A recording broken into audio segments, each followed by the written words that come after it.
श्रमिक जिंदाबाद जिंदाबाद जिंदाबाद मालिक को जो होशियार होशियार होशियार मालिक को जो होशियार होशियार होशियार श्रमिकों ऊपर हुकुम नीति नचलिब नचलिब नचलिब श्रमिकों ऊपर हुकुम नीति नचलिब नचलिब व्यवस्था কৰিব লাগে বাগিচাৰ শ্ৰমিকসকলক নিজ চিকিৎসা কৰাৰ বিল एक माह भीतर अवस्था बेया तोनी कितना हमनी बगाने विजिट करला कितना भी खाना खाई के तोनी के जगह नहीं रहला गाछ नीचे तोनी खाई और भी ठीक करे लगी रास्ता पर ठीक करे लगी जंगल पूरा होला बगान खाली पत्ता दूर खाली ऐसे के प्रोडक्शन दे और माने हमनी का आदमी माने गुरु गोहाल लोग काम करे हेखिनि हुधरणी কৰা কথা টেষ্ট আজি বাগানখনৰ পৰিচালক গাৰ্জেন অভিভাৱক অভিভাৱকে এজন ঘৰত কেনেকুৱা থাকে পৰিয়াল এটা গাৰ্জেন যেতিয়া থাকে গাৰ্জেন ল'ৰা ছোৱালী কেনেকুৱা থাকে ঠিক তেনেদৰে আপুনি গাৰ্জেন প্ৰথমে আমি অসম স্বাধীন ছাত্ৰ সন্থা দিনজান উপহাস সমিতিৰ তৰফৰ পৰা আপোনাৰ চেনেলক আন্তৰিক ধন্যবাদ জ্ঞাপন কৰিছোঁ। আজি 11 আগষ্ট 2025 তাৰিখে আমি দিনজান চাহ বাগিচাৰ কাৰ্যালয়ৰ সন্মুখত 2 ঘণ্টীয়া কাৰ্যসূচী ধৰ্ণা কাৰ্যসূচী অনুষ্ঠিত কৰিছিলোঁ আৰু উক্ত কাৰ্যসূচীত আমি আমাৰ যি প্ৰধান পৰিচালক আছে তেখেতক আমি আমাৰ চাহ শ্ৰমিকসকলৰ যি 27 দফীয়া দাবীৰে সমস্যা সমাধানৰ কাৰণে এক স্মাৰকপত্ৰ প্ৰেৰণ কৰিছোঁ আৰু আমাৰ শ্ৰমিকৰ সমস্যা দিনক দিনে কমিব লাগে কিন্তু আমি দেখিবলৈ পাইছোঁ যে দিনক দিনে বৃদ্ধি পাইছে। গতিকে আমি আজি এই ধৰ্ণা কাৰ্যসূচীৰ স্থলীৰ পৰা স্পষ্টভাৱে আমি মেনেজাৰক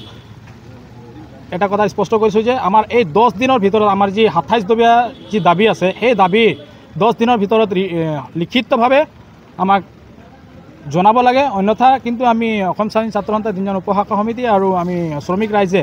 ইয়াতকৈ আমি জঙ্গী আন্দোলন কৰিবলৈ বাধ্য হ'ম। বিভিন্ন জ্বলন্ত সমস্যাসমূহক লৈ আমি 2 ঘণ্টীয়া ধৰ্ণা কাৰ্যসূচী ৰূপায়ণ কৰিছিলোঁ আৰু আজি আমি এই ধৰ্ণা কাৰ্যসূচী আমি আসাম টি কোম্পানীৰ মালিক পক্ষ আৰু মেনেজাৰক একেটাই কথা ক'ব বিচাৰোঁ যে আমাৰ বাগিচাখনৰ যিখিনি সমস্যা আছে এই সমস্যাসমূহ অতি শীঘ্ৰে 10 দিনৰ ভিতৰত সমাধান কৰিব লাগিব আৰু মেনেজাৰে আমাৰ শ্ৰমিকৰ ওপৰত যি শোষণ নীতি চলাইছে সেইটো অতি শীঘ্ৰে বন্ধ হ'ব লাগে আৰু আমি আজি এই সামাজিক মাধ্যমৰ পৰা স্পষ্ট কৰি দিব বিচাৰোঁ যে মেনেজাৰৰ বা মালিক পক্ষৰ যি আমাৰ শ্ৰমিকৰ ওপৰত যি শোষণ নীতি চলাই আমাৰ চাহ শ্ৰমিকক প্ৰতাৰণা কৰে এইটো এতিয়াৰ পৰা আৰু নহ'ব। যদিবা এনেকুৱা অনাগত দিনত হয় তেনেহ'লে অসম চাহ জনজাতি ছাত্ৰ সন্থা সদায় থিয় দিব আৰু আজিৰ এই ধৰ্ণা কাৰ্যসূচীৰ দৰেই ইয়াতকৈও অতি ভয়াৱহ কাৰ্যসূচী ল'বলৈ আমি বাধ্য হ'ম এইটো কিন্তু স্পষ্ট। ধন্যবাদ। 2 ঘণ্টীয়া ধৰ্ণা কাৰ্যসূচী ৰূপায়ণ কৰা হৈছিলে আৰু আমাৰ মূল দাবী আছিলে চাহ শ্ৰমিকৰ হাজিৰা বৃদ্ধি 351 টকালৈ বৃদ্ধি কৰিব লাগে, আমাৰ চাহ শ্ৰমিকৰ মাটি পট্টা প্ৰদান কৰিব লাগিব আৰু আমাৰ যিটো টি প্লান্টেশ্যন লেবাৰ এক্ট 1951ৰ মতে যি সা সুবিধা আছে সম্পূৰ্ণ সা সুবিধাকেইটা আমাৰ শ্ৰমিক ৰাইজৰ কাৰণে সুবিধাকেইটা প্ৰদান কৰিব লাগিব। লগতে আজি আপোনালোকে নিজে চালে যে আমাৰ চাহ শ্ৰমিক ৰাইজে ক্ষোভিত হৈ এই প্ৰতিবাদী কাৰ্যসূচীত আমাক সহযোগ কৰিলে। তাৰ মূল কাৰণ এটাই আছিলে যিজন বাগিচাৰ পৰিচালক হয় তেখেতে এই বাগিচা পৰিচালক মানে আমাৰ চাহ শ্ৰমিকৰ ওপৰত ব্ৰিটিছ শাসন নিচিনা পলিচি চলাইছিলে, যিটো 8 ঘণ্টাৰ সময়সীমা হয় 8 ঘণ্টাতকৈ অধিকো কাম চলাইছিলে।